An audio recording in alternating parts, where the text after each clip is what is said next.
आज हम class 10th की एक्सरसाइज 3.2 का क्वेश्चन 1 करेंगे। Question 1, solve the following pairs of linear equations by the substitution method. आपको लीनियर इक्वेशंस दी गई होंगी और सब्स्टिट्यूशन मेथड का यूज़ करके आपको वेरिएबल्स की वैल्यू निकालनी है। वो वेरिएबल कुछ भी हो सकता है, x y s t u v कुछ भी। तो हमें जैसे दो इक्वेशंस दी गई हैं, x plus y is equal to 14, x minus y is equal to 4। तो ये मेरी इक्वेशन 1 है और ये इक्वेशन 2 है। अब इनमें से किसी एक का वेरिएबल हम यूज़ करेंगे। जैसे मैंने इक्वेशन 2 में से x ले लिया, तो मेरे पास x को हम इन टर्म्स ऑफ y लिखेंगे। क्या हो जाएगा? ये हो जाएगा 4 प्लस वाई। तो x का हमने क्या कर दिया, 4 प्लस वाई, ये माइनस वाई इधर आके प्लस वाई हो गया और ये हमारी इक्वेशन 3 हो गई, राइट। अब जो x की वैल्यू है हमने इक्वेशन 2 से ली थी, हम उसे दूसरी इक्वेशन यानी कि इक्वेशन 1 में डाल देंगे। तो putting x is equals to 4 plus y in equation 1। हमने ये 2 से निकाली थी तो हम इसे किस में डालेंगे, फर्स्ट में डालेंगे। तो जहाँ पर x plus y is equals to 14 हमारे पास इक्वेशन थी, उस इक्वेशन में हम x की वैल्यू क्या डाल देंगे, 4 प्लस वाई प्लस वाई हमारे पास ऑलरेडी गिवन था, इज इक्वल्स टू 14 हो गया। अब हमारी ये लीनियर इक्वेशन एक वेरिएबल में हो गई और यही सब्स्टिट्यूशन मेथड है। हमने क्या किया, x की वैल्यू को सब्स्टिट्यूट कर दिया और उसकी जगह ये इक्वेशन y वेरिएबल में बन गई।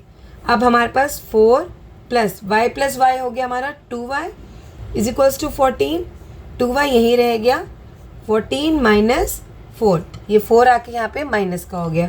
तो y क्या हो गया 10 और ये जो 2 था ये हम नीचे डिवाइड में, ये मैंने एक ही स्टेप में कर दिया, चाहे तो आप इसे अलग स्टेप में भी शो करके दिखा सकते हैं। तो y की वैल्यू क्या आ गई, 2 से 10 डिवाइड हुआ तो आ गया 2 5 10। तो y की वैल्यू आ गई हमारे पास 5। तो ये था हमारा y की वैल्यू निकलना। अब इस y की जो वैल्यू है y इज इक्वल टू 5, इसकी वैल्यू हम इक्वेशन 3 में वापस पुट कर देंगे। तो इक्वेशन 3 में कैसे लिखेंगे इसे, putting value of y is equals to 5 in equation 3, हम इस थर्ड इक्वेशन में डाल देंगे।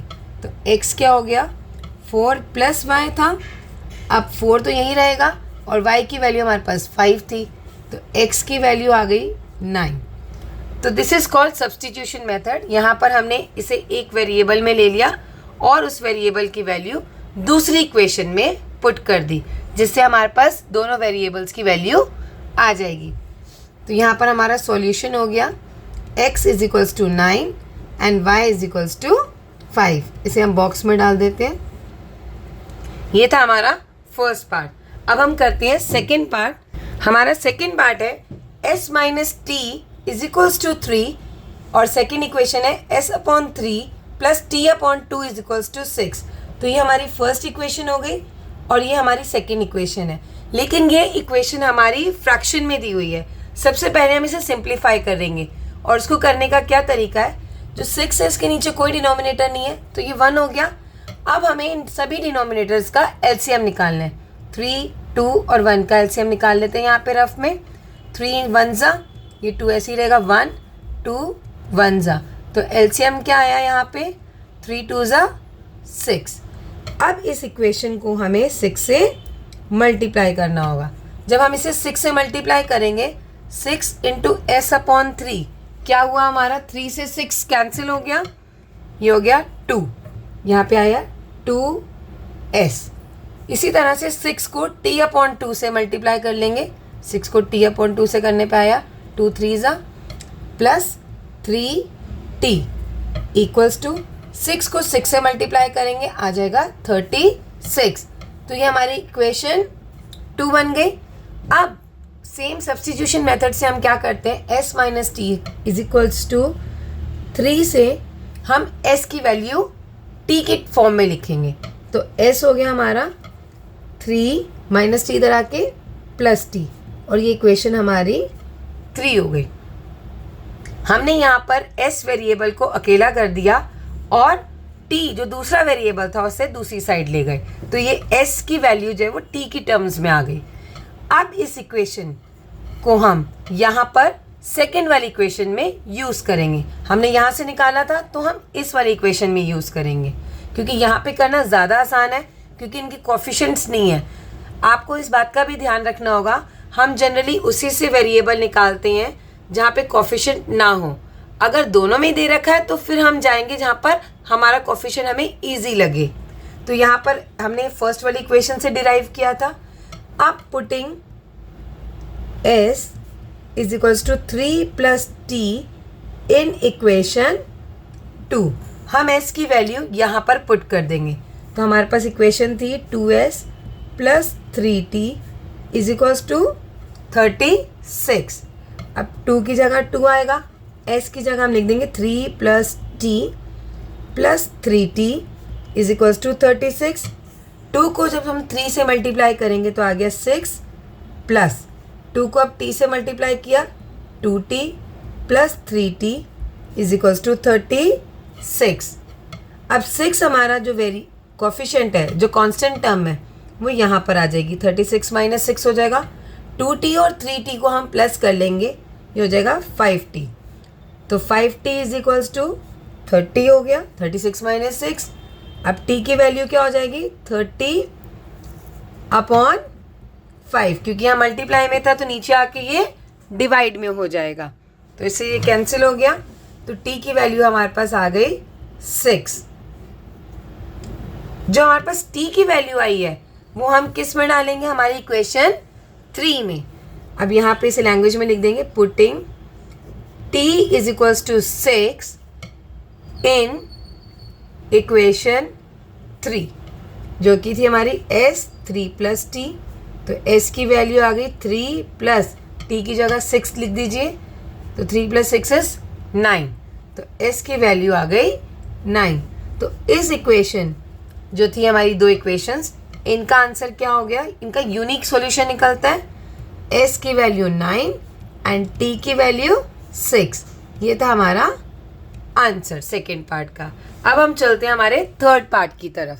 थर्ड पार्ट में हमारी दो इक्वेशंस हैं, 3x minus y is equals to 3, 9x minus 3y is equals to 9। ये हमारी फर्स्ट इक्वेशन, ये हो गई सेकेंड इक्वेशन। अब यहाँ पर हम इसमें से यूज़ करेंगे क्योंकि यहाँ जो y है इसके साथ कोई कोफिशिएंट नहीं है, तो हम यहीं से y की वैल्यू सब्स्टिट्यूट करेंगे। तो यहाँ पर क्या हो जाएगा, जो हमारे पास 3x minus y is equals to 3 है, हम इसे क्या लिख सकते हैं, इस बार इस y को ले जाइए दूसरी साइड, क्योंकि y यहाँ माइनस में है, यहाँ आके ये प्लस हो जाएगा। तो y हो गया हमारा 3x और ये 3 इधर आके माइनस 3, तो y की वैल्यू आ गई 3x माइनस 3। इसको हम इस तरह से लिख सकते हैं, y is equals to 3x minus 3, और ये हो गई हमारी इक्वेशन 3।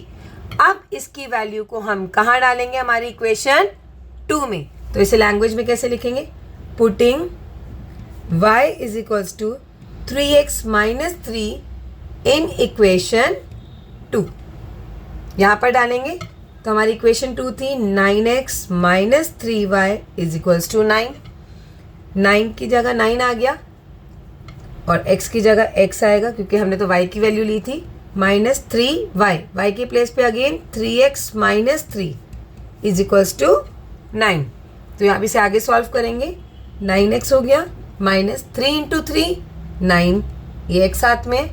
अब माइनस इंटू माइनस हो जाता है हमारा plus, 3 into 3 9 is equals to 9। अब आपके जो दोनों वेरिएबल्स वाली टर्म्स है 9x माइनस 9x, वो तो होता है 0x, और ये 9 इधर आकर भी 9 माइनस 9 0 हो गया। तो x की वैल्यू क्या आई, 0x इज इक्वल टू 0, यानी कि कोई वैल्यू नहीं आ रही यहाँ पर। तो यहाँ पर इस केस में क्या है कि कोई भी वैल्यू नहीं आ रही है। सिंस यहाँ पे कोई वैल्यू नहीं आ रही तो इसका मतलब इसका एक नहीं बहुत सारे सॉल्यूशन होंगे। तो यहाँ पर आप लिख सकते हैं इसका आंसर इनफाइनाइट मैनी सॉल्यूशंस, क्योंकि आपने देखा कि कोई भी वैल्यू नहीं आ रही, x की खुद की वैल्यू नहीं आ रही, 0 इंटू एक्स तो 0 ही होता है, तो इसके कैसे सॉल्यूशंस होंगे, इनफाइनाइट सॉल्यूशंस होंगे। तो these pair of linear equations has infinite many solutions. तो ये था हमारा थर्ड पार्ट। कई बार इस तरह का क्वेश्चन भी आ सकता है जिसमें एक्स और वाई की कोई भी वैल्यू नहीं निकलेगी, तो आप इसमें लिखेंगे इन्फानाइट मैनी सॉल्यूशंस। तो अब हम चलते हैं फोर्थ पार्ट की तरफ। फोर्थ पार्ट में हमारे पास वैल्यूज़ हैं, इक्वेशंस हैं 0.2x plus 0.3y is equals to 1.3 और सेकेंड इक्वेशन है 0.4x plus 0.5y is equals to 2.3। अब यहाँ पे हमारी इक्वेशंस डेसिमल में है, तो पहले हम डेसिमल पार्ट को रिमूव करते हैं। उसके लिए हम दो तरीके इस्तेमाल कर सकते हैं। एक है हमारा कि आप देख रहे हैं डेसिमल के बाद यहाँ पे एक डिजिट है, यहाँ पे भी डेसिमल के बाद एक डिजिट है और यहाँ भी डेसिमल के बाद एक डिजिट है। तो जितनी मैक्सिमम डिजिट्स आ रही हैं डेसिमल के बाद, उससे हमें आगे उसको 10 से मल्टीप्लाई कर देना है। जैसे कि यहाँ पर सिर्फ एक नंबर आ रहा है, एक ही डिजिट आ रही है डेसिमल के बाद, तो एक के आगे आप 0 लगा दो। तो इसे किससे मल्टीप्लाई करना होगा? इस इक्वेशन को हमें 10 से मल्टीप्लाई करना होगा। और 10 को अगर हम 0.2 से मल्टीप्लाई करते हैं तो हमारे पास आ जाएगा 2x, क्योंकि डेसिमल क्या होगा, 10 से जब हम मल्टीप्लाई करते हैं तो डेसिमल एक प्लेस शिफ्ट हो जाता है। ये आप लोगों ने क्लास 7th 8th में सीखा होगा कि कैसे हम डेसिमल को शिफ्ट करते हैं। 10 यहाँ पे पॉइंट है, एक डिजिट पीछे हो जाएगा 10 से मल्टीप्लाई करने पे, तो ये हो गया 2। और अगर यहाँ 100 होता 0.2 से मल्टीप्लाई करते तो अब हमें 2 प्लेसेस शिफ्ट करना था, तो डेसिमल 2 प्लेसेस शिफ्ट होता, तो यहाँ हो जाता है इसका आंसर 20। तो फिलहाल हमें सिर्फ एक प्लेस शिफ्ट करना था, तो ये हो गया हमारा 2, ये हो गया 2x प्लस इसी तरह से 10 को 0.3 से मल्टीप्लाई करने पर क्या आ रहा है, एक प्लेस शिफ्ट करना 3, तो ये हो गया 3y। और 10 को 1.3 से मल्टीप्लाई करने पर डेसिमल फिर से एक प्लेस शिफ्ट करेंगे तो आएगा 13। तो ये थी हमारी इक्वेशन 1। अब हम इक्वेशन 2 की तरफ चलते हैं। 0.4x plus 0.5y is equals to 2.3। यहाँ भी हम देख रहे हैं कि डेसिमल के बाद एक डिजिट है, एक डिजिट है और एक डिजिट है। इसे भी किससे मल्टीप्लाई करेंगे? इसे हम 10 से करेंगे। तो 10 से करने पर ईजी है ये हमारे लिए, कुछ नहीं होगा, एक डेसिमल शिफ्ट होता जाएगा। ये हो गया 4x, ये डायरेक्ट देखा जाए तो ये हो जाएगा 5y और यहाँ पे भी एक डेसिमल शिफ्ट हुआ तो ये हो गया 23। ये हमारी बन गई इक्वेशन 2। अब ये दोनों इक्वेशंस में हम देख रहे हैं कि जो वेरिएबल है उसके साथ कोफिशिएंट्स दिए हुए हैं, कहीं अकेला वेरिएबल नहीं है। तो हम किसी भी इक्वेशन में से किसी भी वेरिएबल को अलग कर सकते हैं। तो सपोज हमने फर्स्ट इक्वेशन में से ले लिया, क्योंकि यहाँ छोटे नंबर हैं, तो हम 2x plus 3y is equals to 13 को x को अलग करेंगे तो ये हो जाएगा, अगर 2x यहाँ पर है तो 13 माइनस 3y हुआ, हम y की टर्म्स में लिख रहे हैं इसे, तो ये 3y हो गया, यहाँ आके माइनस में हो गया। तो x क्या हो जाएगा हमारा 13 माइनस 3y अपॉन में 2, यहाँ पे मल्टीप्लाई में, तो यहाँ के ये डिवाइड में हो गया। तो ये हमारी इक्वेशन 3 बन गई। अब हमने यहाँ से x की वैल्यू ली थी, तो हमें पुट किस में करनी होगी? इक्वेशन 2 में। तो सिमिलरली हम इसे कैसे लिखेंगे? Putting x is equals to 13 minus 3y upon 2 in equation 2, हमें 2 में डालनी होगी। तो ये हो गया 4x plus 5y is equals to 23।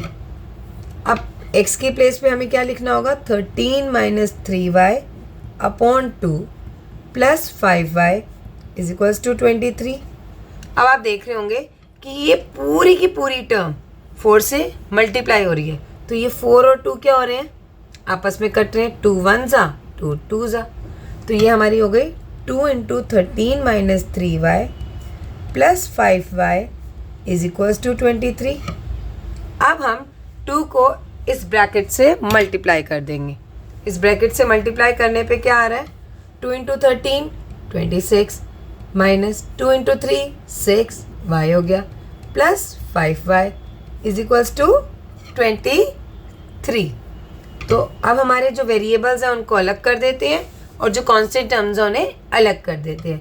तो माइनस 6y प्लस 5 ये यहीं पर रह गया और 26 ब्रैकेट इज इक्वल्स टू के इधर शिफ्ट हो गया, तो ये हो गया माइनस 26। माइनस 6 प्लस 5 -1 होता है, 1 लिखने की ज़रूरत नहीं, सीधा -5 लिख देंगे। एंड 23 माइनस 26 होगा -3। तो y की वैल्यू क्या आ गई, माइनस से माइनस कट गया तो y की वैल्यू आ गई 3। अब जो हमारे पास ये y की वैल्यू आई है इसे हम किस में डालेंगे, इक्वेशन 3 में।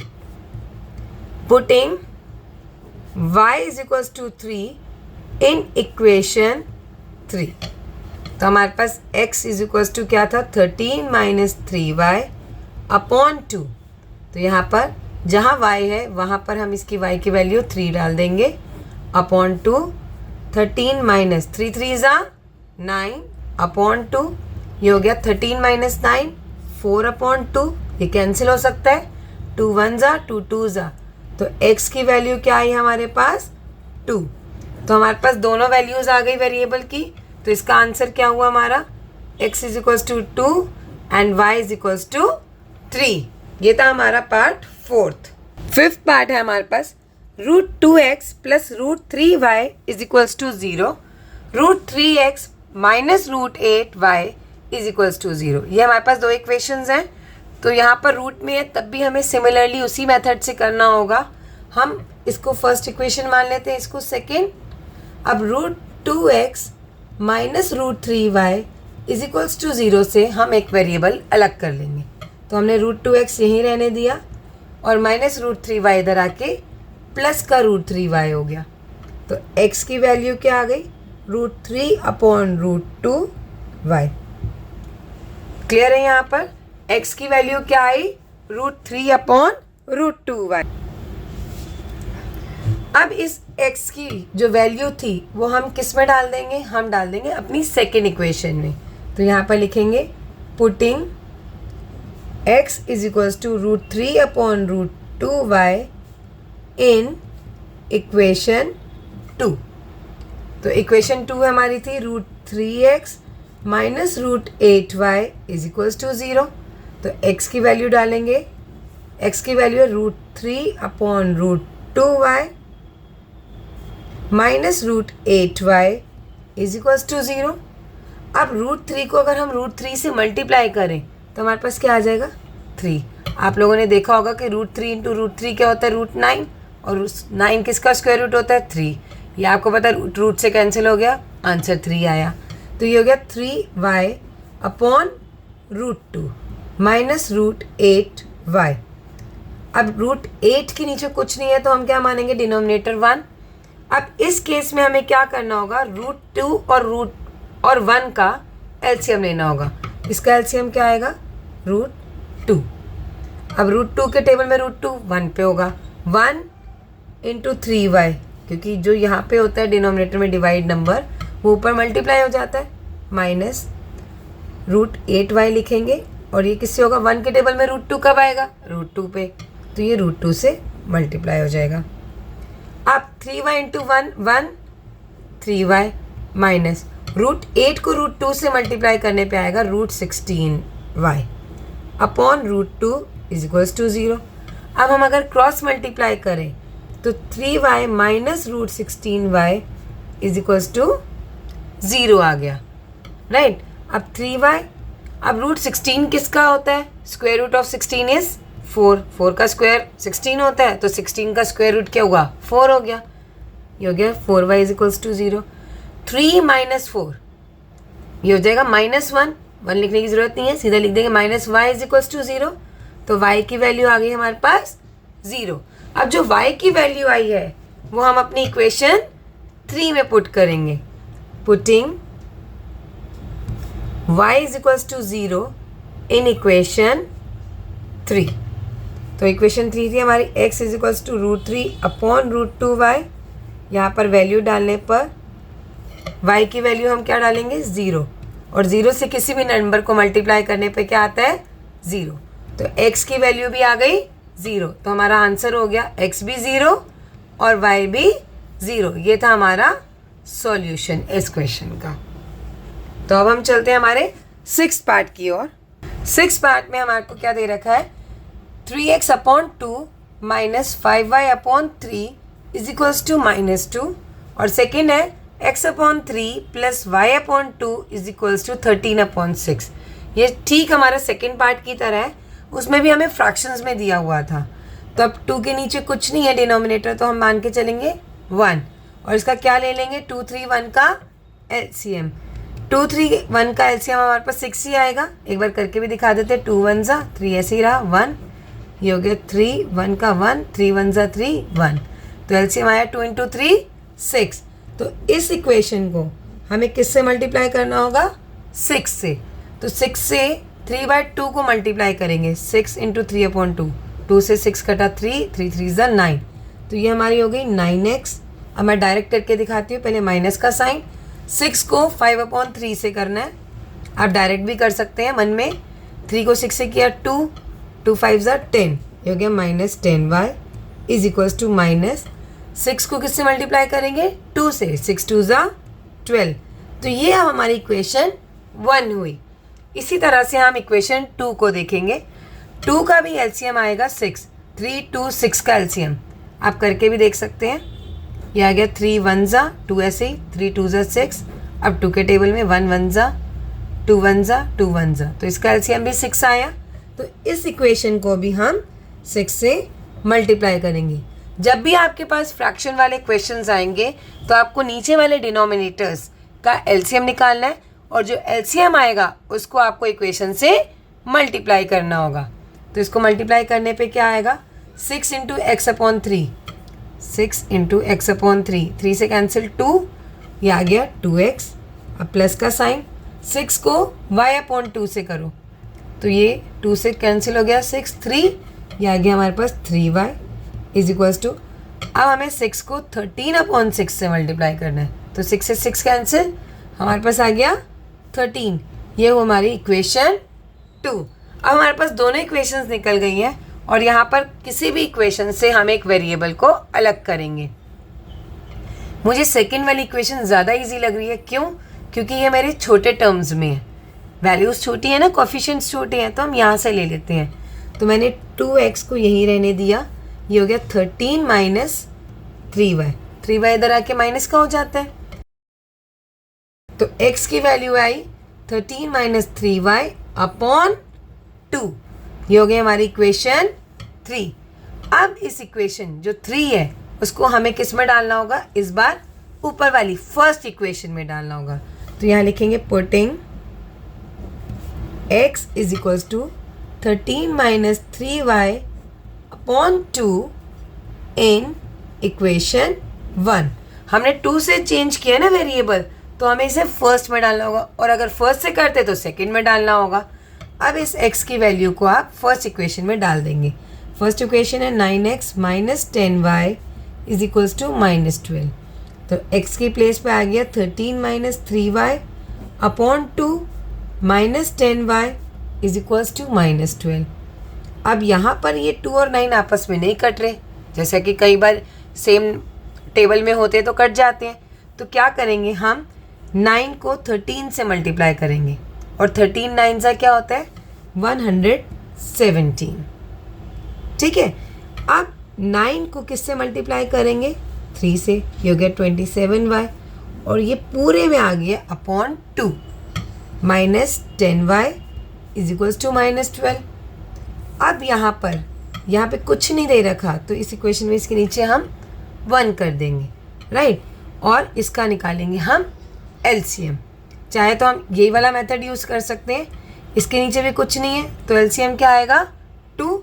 इस पूरी इक्वेशन को किससे मल्टीप्लाई करेंगे 2 से मल्टीप्लाई करेंगे, तो हम इस पूरी इक्वेशन को 2 से मल्टीप्लाई कर देते हैं। तो 2 से मल्टीप्लाई करने पर ये कट गया, ये आ गया 117 माइनस 27y। अब 2 को इस इक्वेशन से मल्टीप्लाई करना पड़ेगा, 2 इंटू -10 -20 इज इक्वल्स टू 2 को -12 से किया -24। तो हमारे पास इक्वेशन क्या बन गई 117 माइनस, अब ये माइनस माइनस प्लस हो जाएगा, 27 और 20 बन गए 47y is equals to -24। -47y यही रह गया, और -24 117 भी इधर आके -117 हो गया। अब -47y इज इक्वल्स टू, इन दोनों को प्लस कर दीजिए, 7 4 11, ये हो गया 4 141, राइट। तो y की वैल्यू क्या आ गई, -141 अपॉन -47, माइनस से माइनस कैंसिल हो गया, और 47 3 होता है 141, आप करके देख लीजिए, 3 7 21, 2 3 4 12 2 14, तो 47 3 141, y की वैल्यू आ गई 3। इस y की वैल्यू को हम इक्वेशन 3 में डालेंगे, putting y is equals to 3 in equation 3। तो इक्वेशन 3 में डालने पर क्या हो गई, x is equals to 13 minus 3y upon 2, ये हो गया 13 माइनस 3, y की प्लेस पे 3 डाला, अपॉन में 2 है, पूरे अपॉन में 2 है, ठीक है। तो ये हो गया 13 माइनस 3 3 9 अपॉन 2, और 13 माइनस 9 क्या होता है हमारे पास, 4, 4 अपॉन 2, तो x की वैल्यू क्या आ गई, ये कैंसिल हो गया, 2 2 4, तो x की वैल्यू आ गई 2। तो हमारा सॉल्यूशन क्या हुआ, मैं यहाँ लिख रही हूँ, x की वैल्यू 2 और y की वैल्यू क्या आई थी, 3। So this is our solution. इसी के साथ क्वेश्चन 1 फिनिश।